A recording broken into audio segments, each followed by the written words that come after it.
Bill Dow there from Curex Currency. Change of pace for you now, and of course we're all aware, or we should be, of the need for anti-spam filters. Nothing more annoying than missing out on that crucial business email because of an overzealous protection system.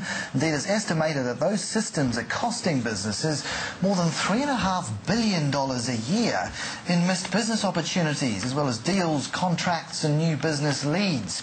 BoxSentry, creating technology that rescues legitimate business email from the cyberspace trash can.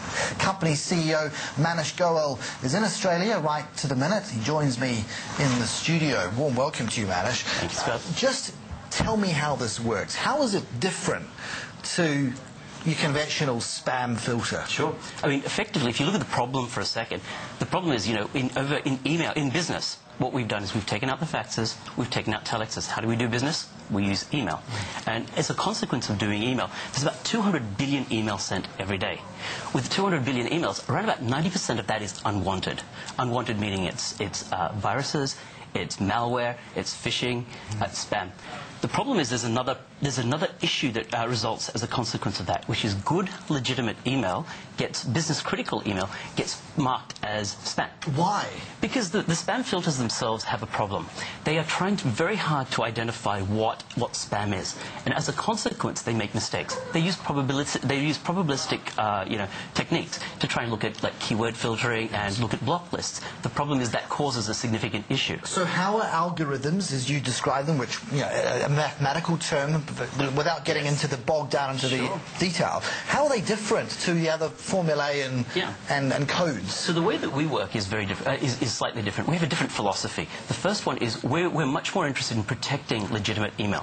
What that means is we can work with any of the anti-spam filters. We let the anti-spam filters do what they do. But what we do is we learn who the good senders are, and as a consequence of learning who the good senders are, we're able to protect and fast-track that legitimate traffic. How do you learn that without making mistakes? Because you only learn, proverbially, by making a mistake. The way that we learn is this. We understand through network traffic who your correspondents are. So our philosophy is this. If I know you, I want to get your email every single time, no matter what. Okay, but we're also talking, are we not, about new business opportunities. So people I don't know who are pitching something new, how can you know they're on a good list if they've never arrived in my inbox before? It's a very good question. The way we do that is two things. We combine a central list for an organization together with our global reputation system.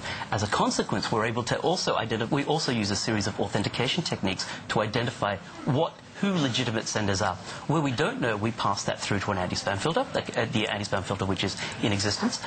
Because if I'm a startup for the very first time, so I have no history, I have no clients, I'm wanting to the very first time tell the market, here I am, this is my product. So I don't have a network established already. How do you hone in on me and not treat me as spam? Right, as a sender? As a first-time sender anywhere. It depends on who you're sending to. If you're sending to one of our clients, what we do is we will assess the email that you're sending. We'll assess from where you're sending the email. We'll assess the email that you're sending itself, and we'll make an assessment to see whether your email servers are set up correctly or not. We'll identify that you are actually a good sender or not.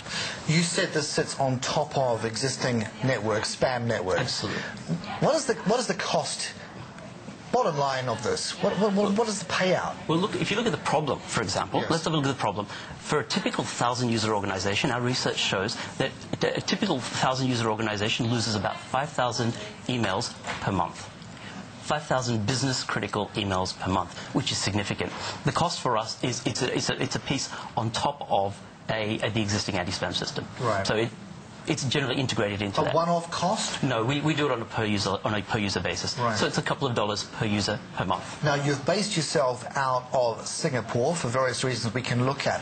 In fairness, if I have a problem, am I going to be tangled up in that altogether frustrating dynamic of getting on the phone, being put on hold, going to a foreign call center? Where are we at with that? Yeah, no, we work with partners in each of the countries. We work in 18 countries right now, and in each of the countries in which we operate, we work with local partners. I understand what you're saying. What you need to do is you need to make sure you're working with local folks to be able to resolve a problem. Email's mission critical. Because email's mission critical, people want to be able to respond very quickly. They want to get assistance very quickly. And is it something, in fairness, that can be resolved over the phone? Because most of these big 1,000-plus organisations have their own IT departments. In fact, all of them do. Yes. So how do you work in with them? Well, first of all, the technology in itself works such that it collaborates with whatever infrastructure they have in place. They don't need to replace that infrastructure. In terms of the technology itself, it's completely complementary to the solutions that are in place already.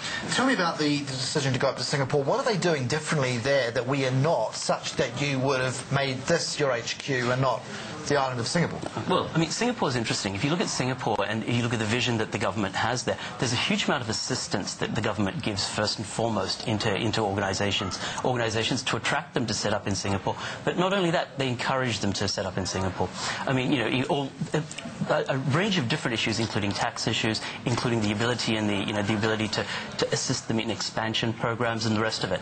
I think that effectively gives an early stage business or a growth stage business an opportunity to take some of the risks that are necessary as part of that business, as part of evolving that business, but in a more controlled manner. How are you taking risks in this environment? That is to say, with very few people prepared to lend money, where are you getting your capital from? From our perspective, we have existing investors, and our existing investors are very strong. We're also working with, obviously, the Singapore government. Yeah. They want to see returns, though, on that investment. Where are we at with returns after the first 12 months? Yeah, for us, it's very simple. I mean, we've built a piece of technology which I think the market recognises is an augmentative piece of technology that sits on top of a mission-critical set of infrastructure. As a consequence, for us, we're speaking with we're working with governments across the world right now, and we're working with large service providers right across the world. As a result of that, what we actually have is very strong returns over the next couple of years. What sort of credibility would it give you to float? It would give us a significant amount of credibility if we were to IPO. I think, in essence, IPOing allows you to be much more transparent in the marketplace for people to understand that you are a credible organisation. As a privately held organisation, though, however, we're very, very careful about the corporate governance that we adopt, even as a private organisation. What can go wrong in that area? As part of a float? As far as corporate governance issues that you have to be monitoring? Well, there's a number of things. I mean, if you look at it from our perspective, I guess the things that we make sure is that all the paperwork and all the due diligence, etc., is kept in check all the way through. The sorts of things that can go wrong are, I guess, let's just call it sloppy bookwork. Often enough doesn't get you close. Also, processes. I mean, we take processes very seriously. Processes right across the business, right across our organisation. At the end of the day, part of what we do is we provide a very important part of infrastructure for folks who are using our technology. You tick those boxes because you are from BoxSentry. Yes. Manish Goel, many thanks. Good luck. Thanks, guys. Appreciate it.